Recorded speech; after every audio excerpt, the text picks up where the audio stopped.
The CBS Radio Mystery Theater presents...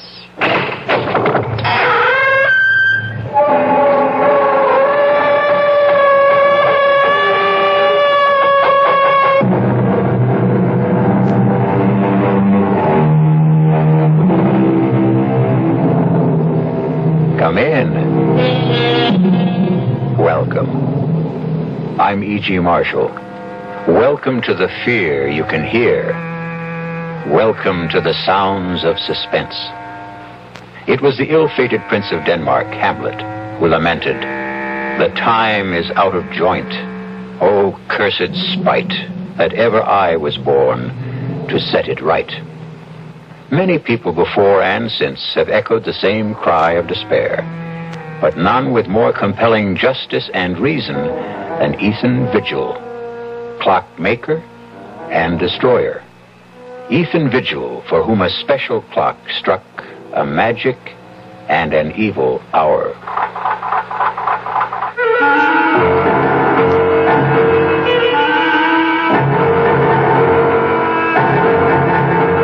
Our mystery drama, Time and Again, was written especially for the Mystery Theater by Ian Martin and stars John Beal.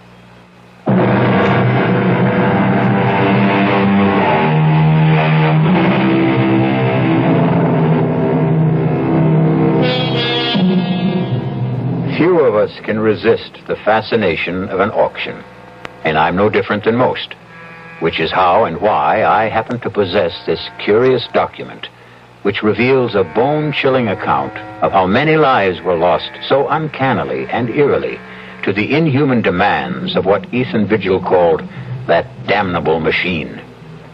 The tale I'm about to tell... No, wait.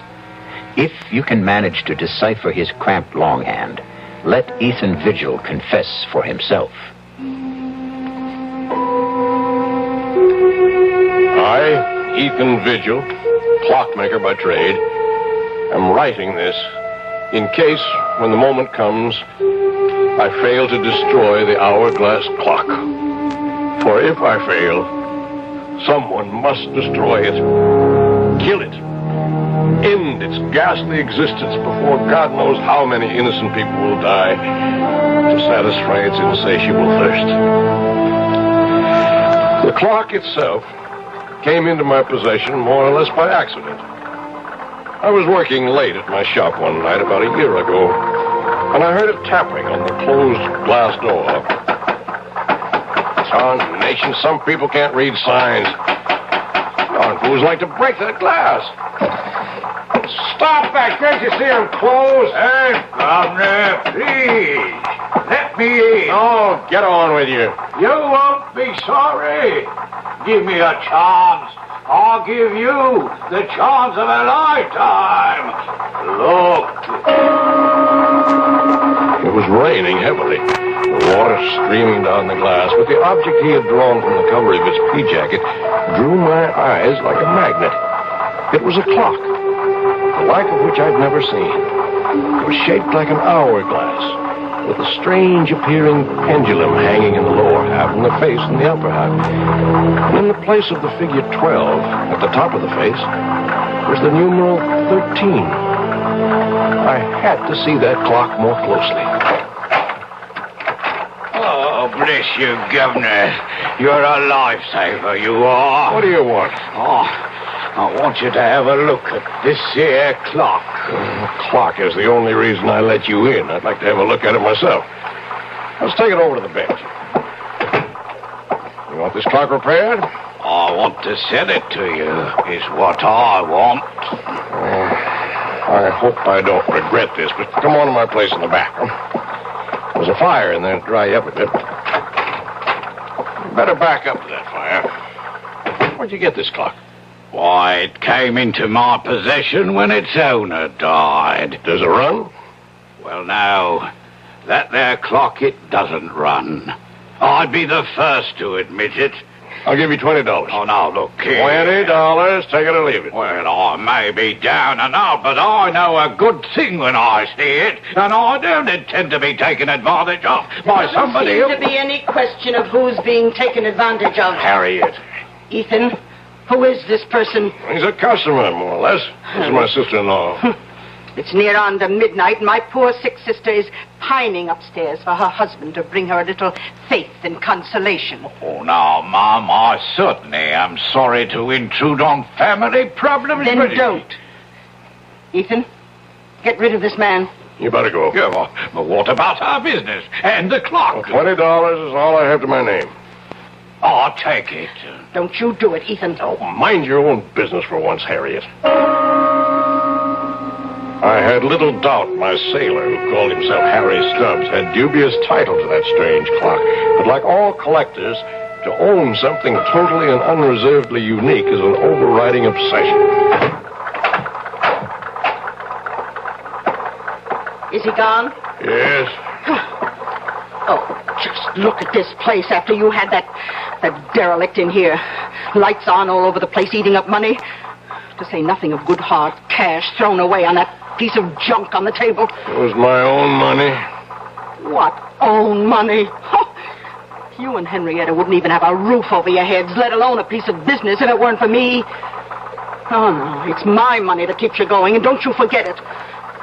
Now, you lock the door to the shop. I still have some repairs left to do. You'll have to get up early tomorrow and do them. I just wanted to have another look at this clock. You'll waste no more time or light or fuel down here tonight. If it wasn't for good money paid out, I'd take that piece of junk on the table and dump it in the rubbish. How I wish she'd done just that. Let the city collect it with the morning trash and bury it forever. But fate hadn't planned it that way. So I went upstairs from Harriet to face another problem I didn't know how to solve. My ailing wife, Henrietta. Ethan, is that you? Yes, Henrietta. Where have you been? Working, dear. Are you hurting? Oh, when don't I hurt? I know. How's your back? It isn't my back. It's my stomach, Ethan. I'm scared. I've been afraid to think of it, but I know Harriet's sure I've got Hush, no, none of that. You just get off to sleep. That's what you need. You just don't know how it is to be suffering every blessed minute of every day. As I slipped under the covers and lay wide awake beside Henrietta, snoring away, my mind went back to the strange clock on the table downstairs. The intriguing mystery of a mechanism I had never even imagined in 40 years of clockmaking. And the enigma of why 13 replaced the numeral 12 on the face.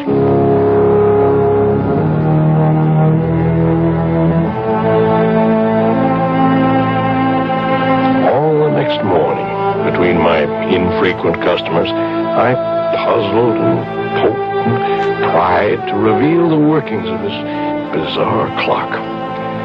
But by 1 o'clock in the afternoon, when I was completely stymied, my wife surprised me by coming out to the bench in her bathrobe.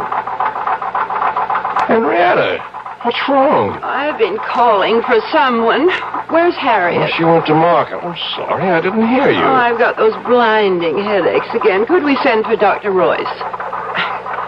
Is that the old clock that Harriet told me you threw away hard-earned money on? It's a very valuable antique, an original. And it was my money. Does it run? No. And what good is it?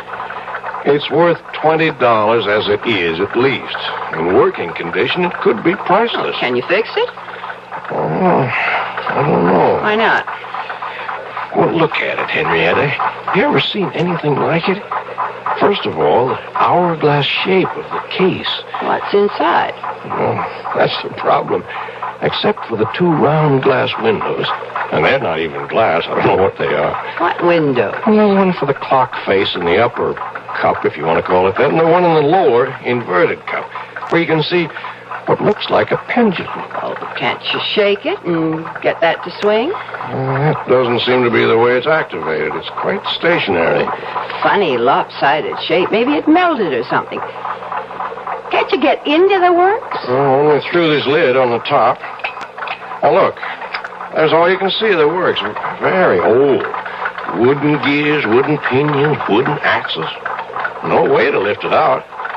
I can't even get my hand in there to try. Let me. It's so silly. There must be some way to... Ow! What is it? Look what your silly old clock has done. What's the matter? My finger, it's bleeding. It felt like something bit me. Oh, come on, let me see. Why, it's just a scratch. Scarcely drew blood. Just the same, I'm not taking any chances with that dirty old clock. I could end up with blood poisoning. I'm going to run this underwater. Now, you get me a bandage and some disinfectant. Right with you.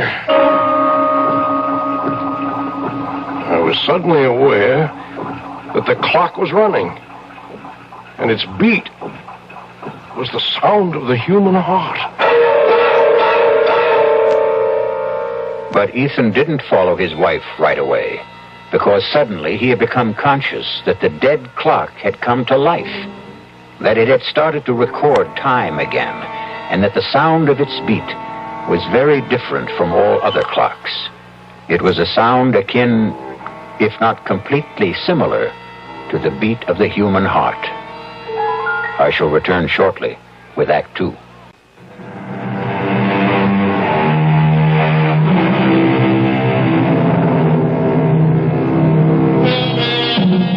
Whatever his wife had accidentally touched, the clock had begun to run and remained running steadily, without any sign of stopping. Ethan checked that Henrietta's wound was little more than a surface scratch, and returned to observe... But let him tell his own story for himself, as he wrote it in his confession.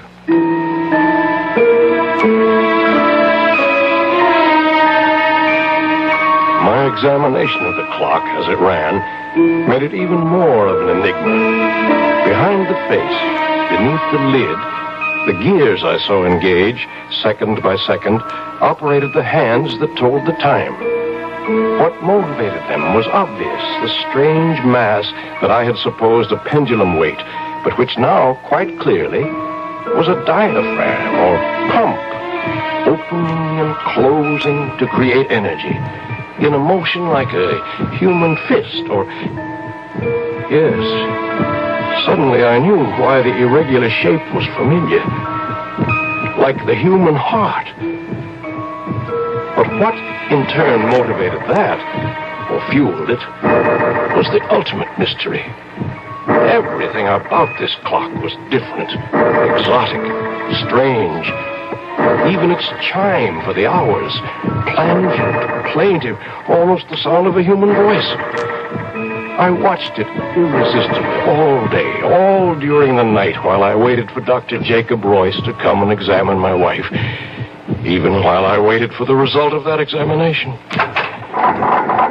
the devil are you doing out here, Ethan? Oh, I'm sorry, Jake. Just observing this clock. It's got me mesmerized. How's Henrietta? Oh, what am I going to tell you, Ethan? Same thing as usual. Yep. Not a trace of any physiological problem. Never is. Oh, there's a name for it if it's of any help. Chronic inadequate. Someone who just can't handle the simple process of life and has to make excuses for it. I'd better go up to her. Oh, there's no need. I gave her a sedative. Won't hurt her, but it might do you some good. Come on now. Let's play chess. If I set us up out here, all right? With all those clocks rattling away. I want to keep my eye on this baby here. If you can't sit up with one sick friend, you gotta sit up with another. And for the next 10 or 15 minutes, I did forget the clock that was to haunt the rest of my days. Inexorably, as we concentrated on the chessboard, all of the clocks ticked on towards 12 o'clock. And the moment when the explanation of that substitute number 13 was about to be made by the clock itself. Don't think much of your king's pawn variation, Jake. Got you boxed in. Your move. Don't rush me. Don't rush me. I'm thinking. Good Lord, Ethan. How can you stand that infernal racket? Huh? What racket? Oh, you mean the clock striking? I don't even notice them anymore. Well, go ahead. Or do you want to give up? No.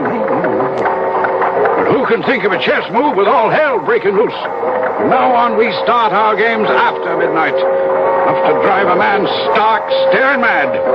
I swear to Sam Hill, Ethan, you deliver.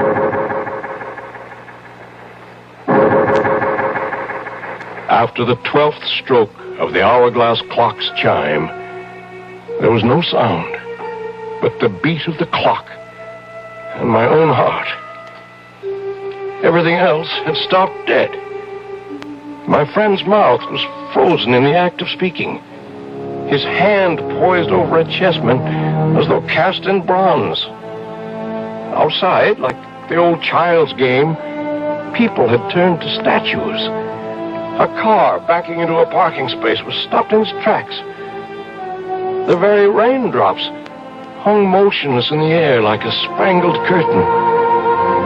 For everyone else in the world, save only me and that damnable clock, time was standing still.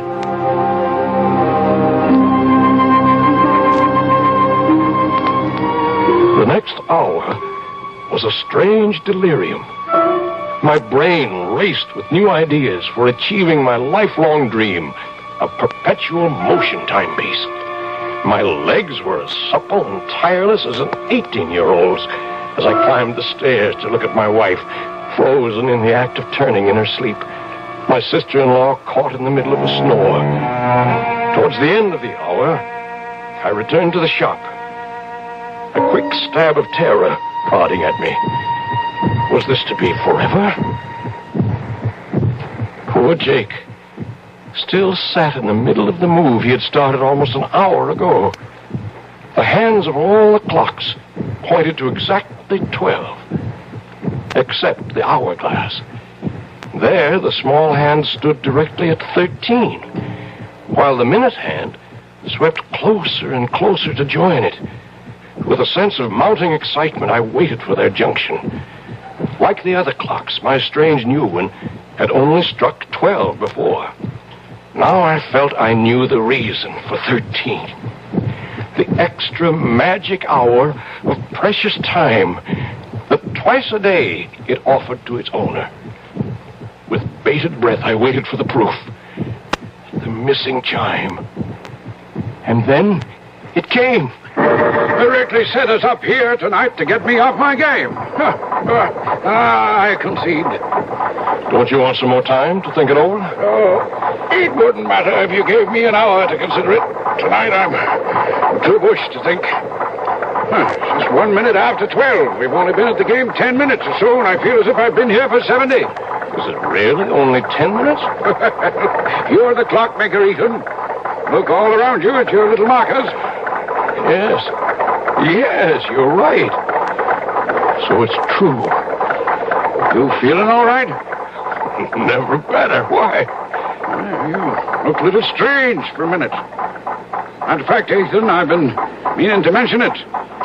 I'd like to have you drop around to the office someday soon. What for? Well, you're not as young as you were, you know. And you've been pushing yourself pretty hard lately. Want to make a date now? No, I'll call you. No, don't forget. No. Now, there's something I wish all my patients were as healthy as. Yeah, 20 years since I started that old avocado tree in the window. And like Topsy, it just grew. Don't you believe it? Oh, it took a lot of tender, loving care. Watered just right, pinching it back, bringing it along to grow up right. Just like the child. I love that old tree.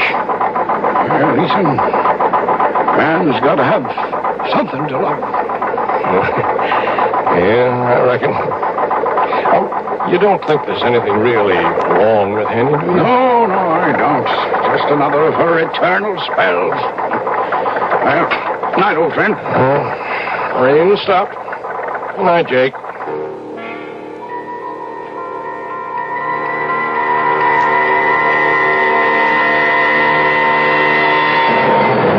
For a long time after my old friend drove away, I stood by the door, gazing into the cool, crisp night.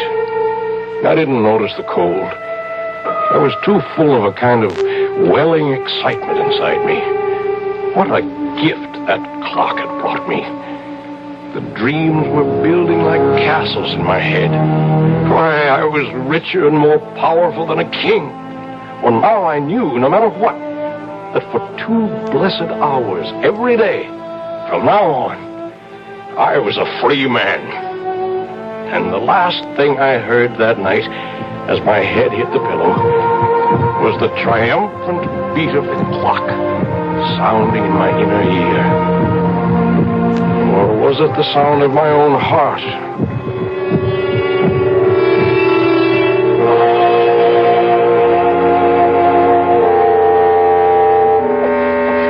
How is she, Doctor?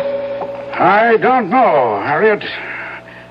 Now, I don't mean to alarm you, but I think we'll put your sister Henrietta in the hospital for a few days for observation. Well, what's the matter with her?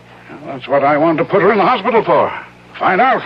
What do you suspect it is? I don't suspect it's anything. I just want to reassure myself. Now, why don't you go up and keep her company while I talk to Ethan? Oh, you won't have any trouble convincing him. I don't see why I can't take care of her. Well, you can't this time, Harriet. If you want to help, go sit with her. I'll make the arrangements with Ethan. How's Henny? I want to put her in the hospital for a few days, Ethan. Oh, she's that sick? I'm not sure. Whatever it is, this is not just one of her spells. I want her under observation for a while. Well, whatever you say, Jake. I wish I knew what to say. I feel a little guilty. Ever since that night a few weeks ago when we were playing chess. What do you mean, guilty? Well, damn it, for 20 years I've been medicating her imaginary ills. I wonder if maybe I got careless that night. Huh? Well, there's no doubt that from then on, this debility, anemia, whatever it is, started. Well, I'll get along and make all the arrangements. I'll phone you when to expect the ambulance.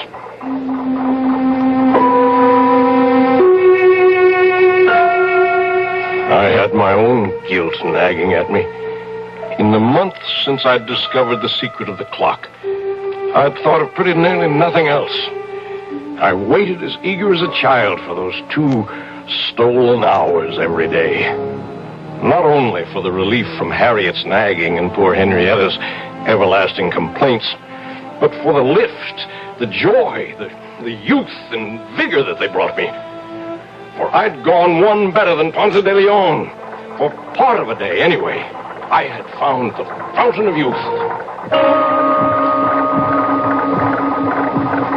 But a wave of shocks was about to jolt me back to reality.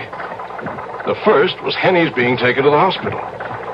The second was the morning the clock stopped.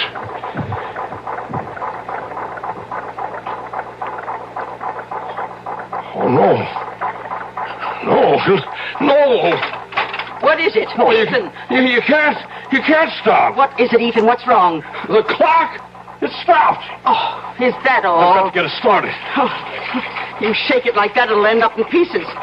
Good riddance. I told you it was a waste of money. Get out of here. How dare you talk to me like Get that? out! Oh, I certainly will. Nobody's going to talk to me like that, particularly not you. I was frantic. My golden hours of solitude gone.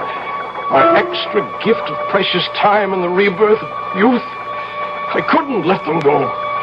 There must be some way to bring them back. Start that damned intricate mechanism again. Clock was dead. Its lifeblood somehow drained. Blood. But that's what started it in the first place. Maybe... Oh, damnation. I'll let it ring. I've got to find something to... Oh, all right. Hello? Ethan, it's Jake. Oh, Jake. Look, I don't want to talk now. Oh, then you've heard. Heard what? About Henrietta? Well, she's not... I just got back to my office and got a message from the hospital. I'm afraid she's passed away. Oh, are you sure? Well, I'm on my way to the hospital now, just on the outside chance. Better meet me there. I'm on my way.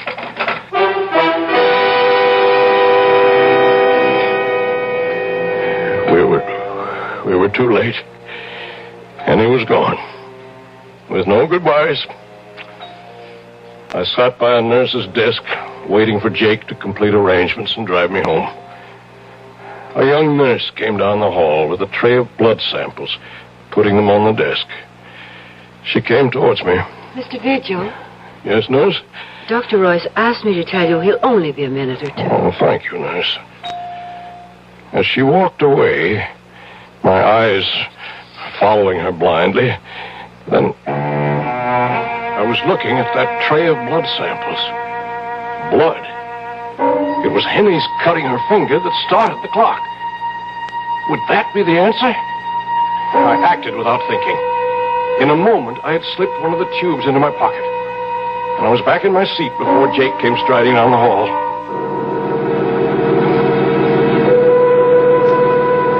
I was back in the shop at last, alone. With shaking fingers, I lifted the lid, exposing the brain, or whatever it was, of the clock.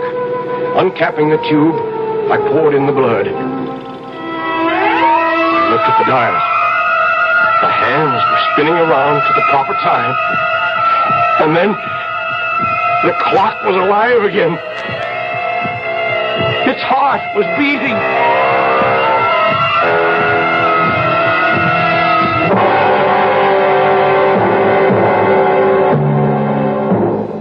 It would have been better, far better, had Ethan left it for dead, as we shall see when we return shortly with Act 3.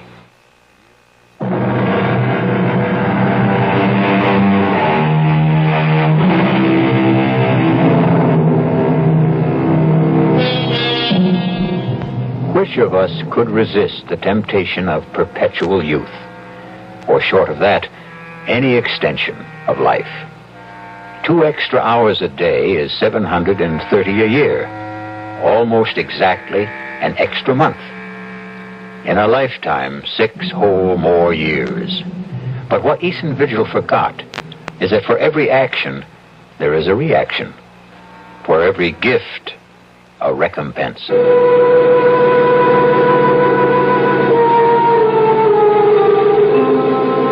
The saddest part of my confession is that after my wife's death, I became completely blind to everything but my 2 periods of escape every day. More and more, my sister-in-law Harriet took over the ordinary part of life, transforming my beloved clock shop into a nightmare against which I preferred to close my eyes. Ethan? Ethan? What, Harriet? Would you mind helping me dress this window, please? Well, what's the matter with it as it is? If you just get away from that bench of yours for a moment and come here, perhaps I can show you. All right, Harriet. You know how I'm branching out now that I'm the active partner in the store. Oh, gewgaws and Jim cracks. Well, you might know you'd lag a mile behind the times. This is novelty jewelry, and to sell it, we must display it. Cheap claptrap. Now, first off, I want you to get this cheap, silly rubber plant out of the window. Rubber plant? That's my avocado tree that I grew with my own hands. Well, whatever it is, it takes up the whole window. I want it out of here. No, sir, not my tree. It needs the sunshine it gets. But what use is it? Starvation. Does everything have to have a function? It's beautiful. It's balm to my soul. That's enough reason for its existence. Besides, it don't cost nothing, so you leave it alone. Oh, very well. But I must have somewhere to display my costume jewelry. Oh, let's move that ugly old hourglass clock somewhere else. Why does it have to be right beside your bench where every customer comes... Harriet, I'm warning you. You leave that clock where it is. Don't you ever dare lay a hand on it, you hear me? Oh, my, aren't we touchy? Well, just let me remind you of something, Ethan. With Henrietta gone, her share goes to me. So I am 2/3 of this store. I can have it any way I want to. Over my dead body. You can do what you want with all your cheap, tinsely stuff, but you keep your hands off that clock. Oh, heaven's sake, all right. Don't you have an appointment with Dr. Royce? I don't know. I forgot. Better get right over to his office.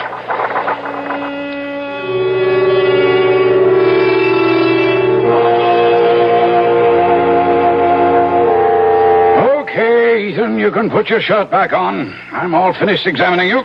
Oh, what's the verdict? I couldn't be more pleased. Oh, you approve of the shape I'm in, huh? Well, before Henrietta died, I don't mind telling you I was plumb worried about you. Your heart was acting up. I didn't like your blood pressure, and there was a lump in your belly I could palpate big as a grapefruit. And now? Now I don't even need the x-rays I took. Know it before I see him. It's practically noon. Now go on, you don't need a doctor. Get out of here. Let me get around to the sick people outside who do.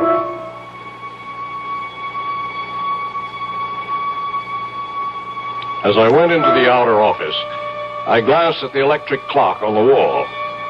The hands clocked to noon as I did so, and I was looking at a, by now, familiar scene. The nurse who had risen to escort the next patient in was suddenly transfixed, halfway up from her chair. A child about to scream remained with face contorted, the scream not yet uttered. A thought crossed my mind. It was a month since I had fed the clock that first transfusion. I went into Jake's small lab, opened the refrigerator, I helped myself to a blood sample and left.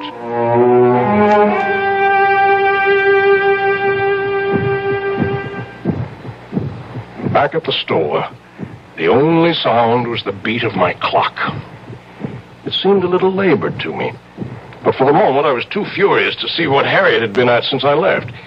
Draped all over my avocado tree were festoons of cheap tin and glass jewelry, and Harriet, the superior smirk on her face, was caught immobile in the act of adding more. I choked back my anger because suddenly, before I could move, the clock beat died. Why, Ethan, how'd you get back so soon? What are you doing to the avocado? Well, since I can't take it out of the window, I thought I'd just use it as a display tree. You leave that alone. As long as it's there, no one moves at or touches it, except me. You understand that? You certainly don't have to be so abusive Get about away. Get out of here. Leave me alone. Oh, when you're in a mood like this, I'm glad to. I'm sorry to tell you that your precious clock seems to be out of order again. I hope this time it's broken for good. Good riddance. Poor old tree. But first, some special oil for the magic lamp. Please, God, you'll still run again.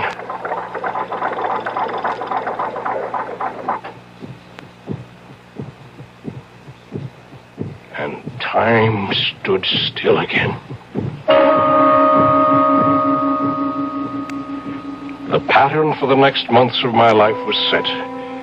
The part of it in my waking moments was only a necessary bridge between the long hours of infinite relief and accomplishment my clock brought me each noon and midnight.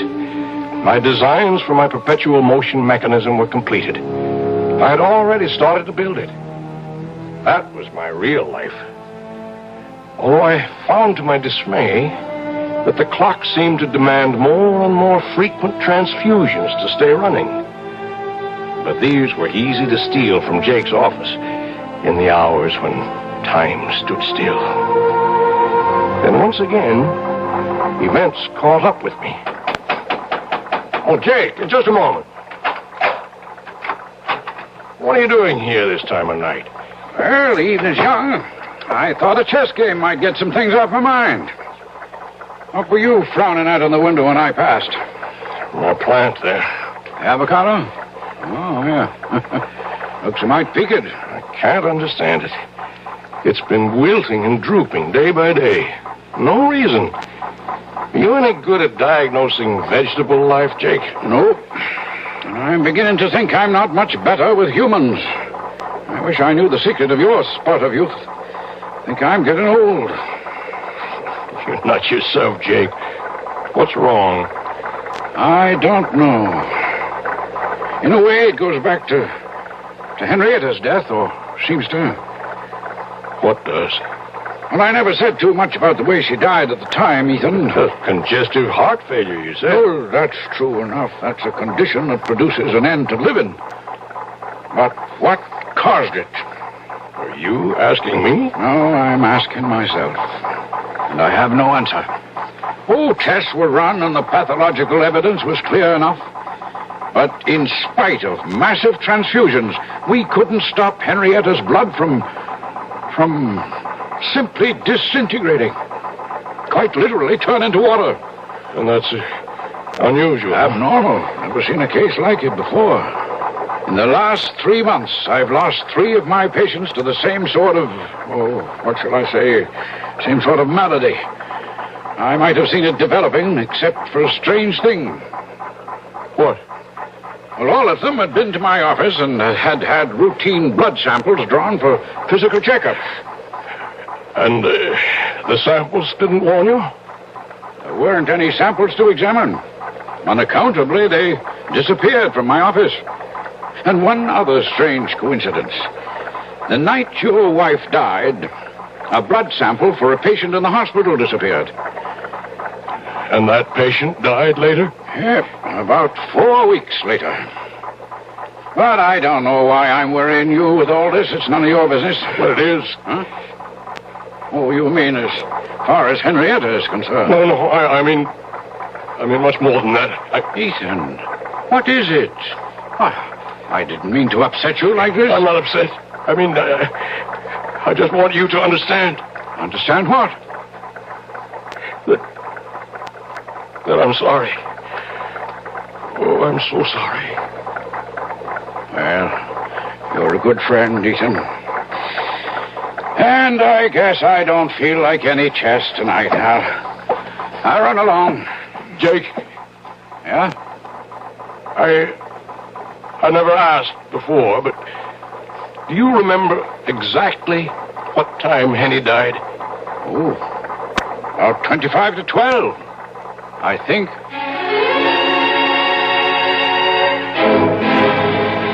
I didn't have to think. I knew it all now. That was the precise moment that evil clock first stopped.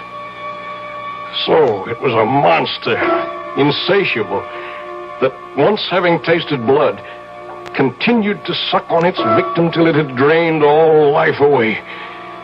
And I was no better, no less evil. I had been feeding this mechanical vampire at the cost of other human lives. In a daze, unable to explain to him, I saw my old friend Jake out and turned to face what I had to face.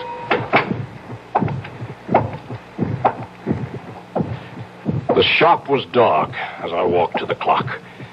My ears were so attuned to it by now that I'd been aware that it had started to labor and needed a fresh transfusion. I was more than a little mad by now, as in the dark I said to it, "Die! Damn you, you devil! Die!"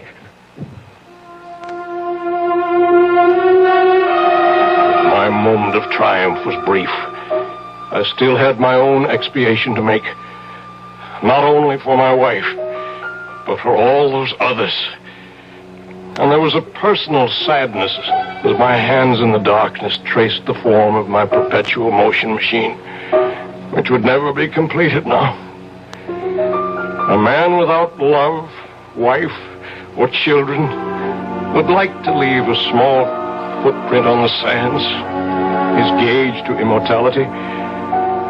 All I would leave now was a sick avocado tree I had nourished for 20 years for nothing.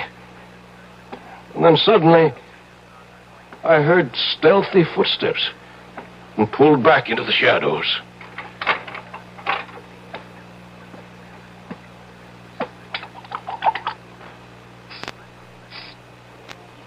Harry! Oh, I thought you'd gone to bed. What are you doing to the plant? Oh, why, it's just some food to make Let me see. It's a weed killer. You've been poisoning my tree. Why, you... Don't you touch me. Get away from me. Get away. Look what you've done. I've cut my hand. It's your fault. But finally you've smashed up this ugly old clock for good. It's dead. Just as dead as your precious avocado tree is going to be. And don't think you can save it. I knew you'd never agree to take it out of the window. So I've been poisoning it for weeks. It's as good as dead right now.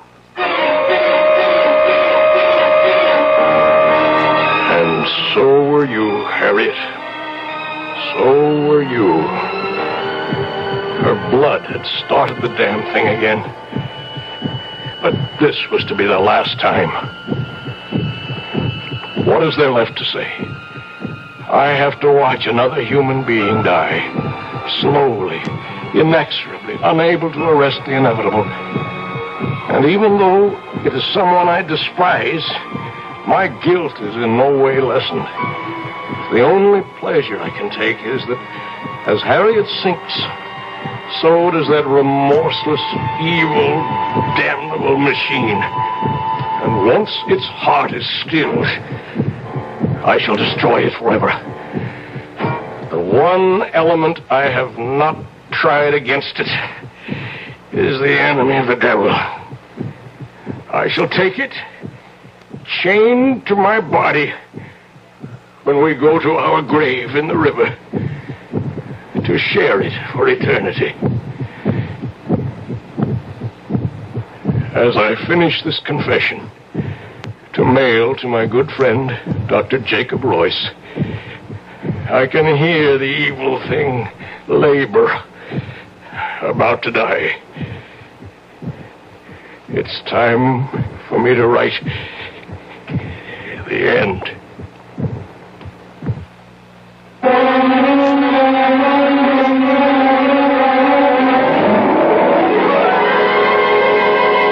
So be warned, if you should by any chance come across a clock in a curio shop shaped like an hourglass with a dial that bears the number 13 instead of 12, shun it like the plague. I'll be back shortly.